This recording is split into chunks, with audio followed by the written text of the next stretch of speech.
बिस्मिल्लाहिर्रहमानिर्रहीम। जी नाज़रीन करम, मैं आपका होस्ट, आपका दोस्त जानशीन अरमानी एक मरतबा आपके साथ फिर हाज़िर हूँ। नाज़रीन करम, जैसे आपने देखा मेरे साथ मैंने कुछ पोस्ट दिखाया आपको गोल्डन मैन के। ये मैं इस्लामाबाद गुज़र रहा था, ये देखिए हमारे साथ भाई माशाल्लाह काफ़ी एक्सपर्ट और डमी ऐसे बनाते हैं कि खड़ा है, आप ये कह सकते हैं। हम कोशिश करते हैं कि एक मिनट से बात करें, हमारे साथ रहिएगा।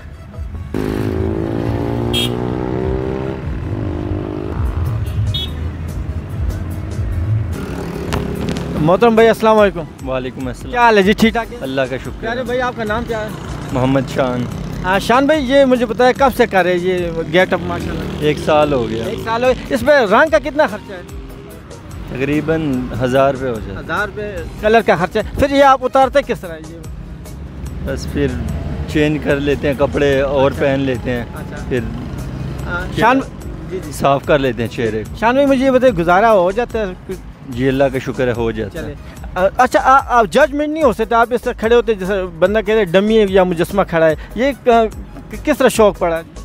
देखें, अगर मेहनत करें तो हलाल करके खाए ना बंदा, ताकि लोग खुश तो हों कम से कम जो देने वाले हैं। तो अगर आप ऐसे वैसे बैठे रहेंगे तो फिर तो ईद का दिन है, चलें लोग खुश हो जाते हैं देखकर, बच्चे मुस्कुराते हैं, बड़े लोग खुश होते हैं। मैंने देखा बहुत मोहब्बत करते हैं, जो भी आता है आपको मोहब्बत के साथ ना आपके साथ बड़े वो करते हैं। तो क्या पैगाम देना चाहेंगे ईद के हवाले से सबको?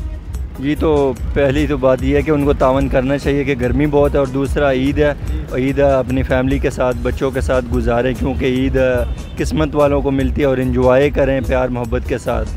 बहुत शुक्रिया शान भाई, अल्लाह आपको खुश रखे। Thank you so much. साथ शान भाई मौजूद थे, आपने देखा कितना ज़बरदस्त एक्सपर्टी के साथ ये खड़े होते, मुजस्मा बने रहते। आप जजमेंट नहीं कर सकते कि भाई डमी है क्या है। आप कुछ वो दिखाते हैं, और इंशाल्लाह फिर जाकर सांसों ने जायज़ आपसे मुलाकात होगी। हमें इजाज़त दी कि अल्लाह हाफ़िज़।